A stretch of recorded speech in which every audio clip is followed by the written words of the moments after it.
Pemirsa, suara penolakan rencana reklamasi Teluk Benoa hingga kini sudah berjalan 4 tahun. Namun, tuntutan mencabut Perpres nomor 51 tahun 2014 belum juga dipenuhi Presiden Jokowi.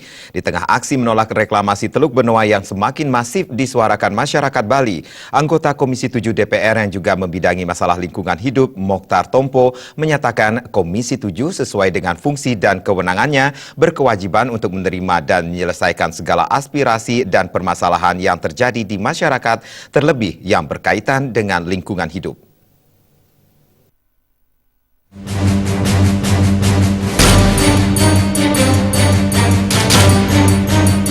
Rencana reklamasi Teluk Benoa hingga kini masih diambang ketidakpastian di tengah aksi penolakan yang disuarakan secara masif oleh Pasubayan Desa Adat di Bali yang tergabung dalam gerakan Forum Rakyat Bali Tolak Reklamasi for Bali. Sikap pemerintah daerah sebagai pemegang otoritas penuh dan juga DPRD yang cenderung diam menimbulkan beragam opini di masyarakat. Ditambah lagi adanya upaya diskriminatif yang dilakukan oleh aparat pemerintah kepada aktivis anti reklamasi semakin mengindikasikan adanya kekuatan besar yang mengendalikan pemerintahan. Hal tersebut juga diungkapkan salah satu anggota Komisi 7 DPR RI, Mokhtar Tompo.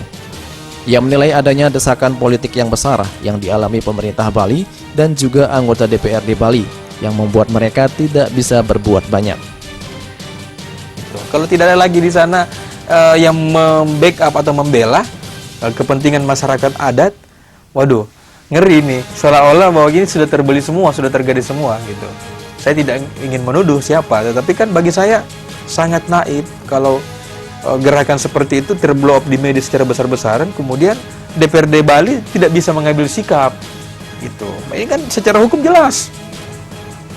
Mestinya DPR Bali kalau misalnya tidak mau mengambil risiko, misalnya, ya menyurat aja ke DPR.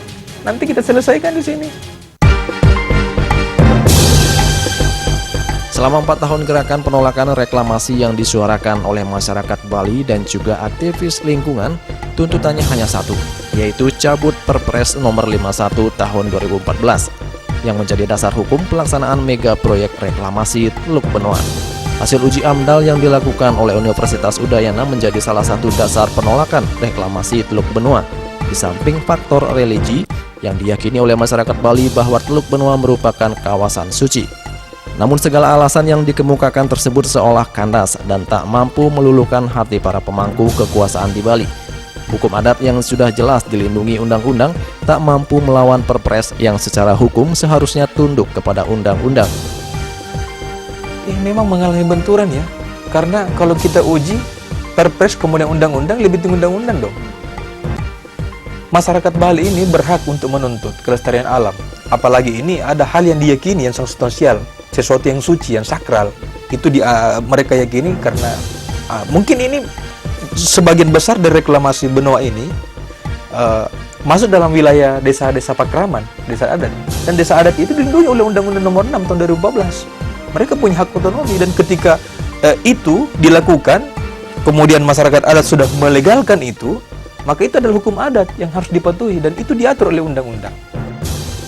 Berbagai tindakan diskriminatif yang dilakukan aparat pemerintah, mulai dari tindakan pemukulan, penurunan paksa baliho bertuliskan tolak reklamasi, dan juga penangkapan salah satu aktivis, dinilai sebagai bagian dari upaya untuk melegalkan reklamasi.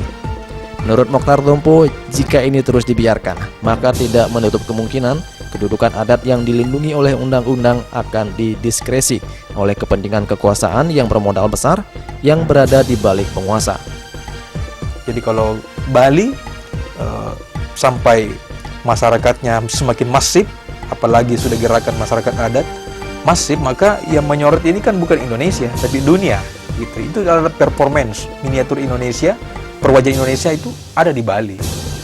Jadi kalau di sana ribut, masalah itu saya tidak bisa selesaikan, maka saya tidak bisa jamin kelangsungan masyarakat adat yang dijamin oleh undang-undang, apakah itu juga akan didiskresi oleh kepentingan kekuasaan yang punya modal besar yang di balik kekuasaan itu. Saya tidak tahu seperti apa. Ya, saya pikir masyarakat Bali menolak itu hak mereka, dan mereka punya dasar keyakinan, dasar hukum, jelas semua gitu.